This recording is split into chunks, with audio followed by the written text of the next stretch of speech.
Ladies and gents, we've got a political thriller on our hands, and trust me, you're gonna want to stick around for this one.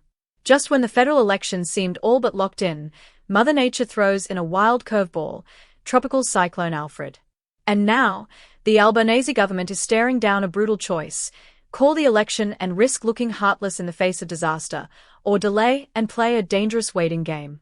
And if that wasn't enough drama for you, there's another twist. The coalition, written off after their historic defeat, suddenly sees a way back. Could Peter Dutton actually snatch victory from the jaws of defeat? Or will Labour hold its nerve and steamroll ahead? Strap in, because this election cycle is shaping up to be absolute chaos.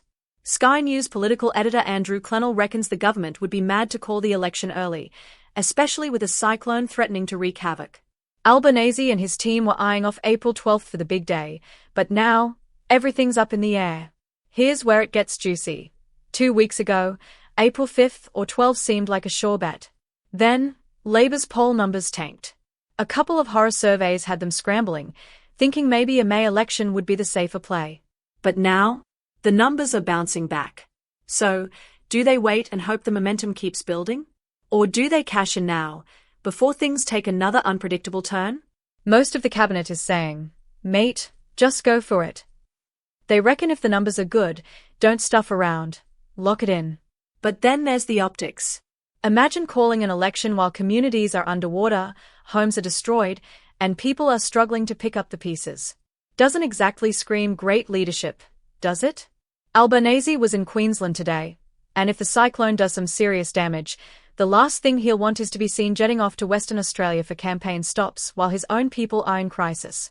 Timing is everything in politics, and this cyclone just threw a massive spanner in the works. Now, here's where things get even more interesting. There's a budget sitting in the wings, ready to roll in late March, if Albanese doesn't call the election soon. According to Clennell, most of the heavy lifting on the budget is done. Ministers have already put together their portfolio statements, and all that's left is a bit of last-minute polishing. A speech here, a tweak there.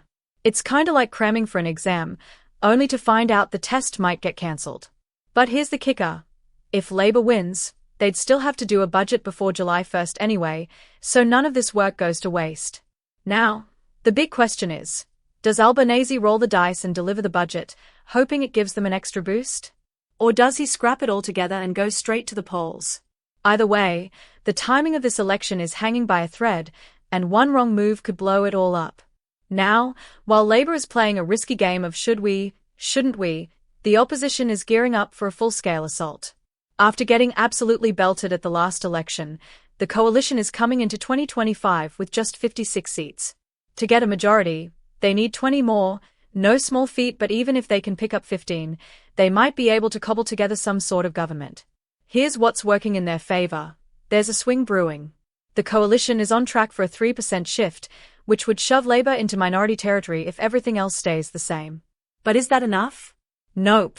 They are still 9 seats behind Labour. If they get a bigger swing, say, 4%, suddenly, the numbers start looking a whole lot better. In that scenario, they'd have more seats than Labour, but it would still be a knife's edge situation. For the coalition to win outright, they'd need a massive 6% swing, and let's be real, that's about as likely as a Collingwood supporter switching to Carlton. So, where does Peter Dutton actually think he can claw back ground? Well, for starters, Western Australia. In 2022, WA voters turned on the coalition like they'd been personally wronged. The state swung a whopping 10% towards Labour, costing the Libs 5 seats. If that pendulum swings back even slightly, a few of those could flip back. Then there's the big battlegrounds, New South Wales and Victoria. There are 6 marginal seats in NSW that are ripe for the picking. In Victoria, the margins are a bit bigger, but the anti-Labour sentiment is also stronger, especially with the state government copping heat. Dutton's strategy is pretty straightforward: go after the outer suburbs. These areas have been solid Labour territory for decades, but cost of living pressures are biting hard. If enough voters decide they've had a gutful of rising prices and energy bills, a few of those seats could turn blue. But here's where it gets even trickier. The coalition didn't just lose to Labour last time. They lost big to the Greens and those pesky Teals. 8 seats flipped to independents, and now Dutton's mob reckons they can win some of them back. So, What does the coalition's path to power look like? Let's crunch the numbers. If they scoop up the 6 seats that are sitting under that 3% margin, that's a decent start.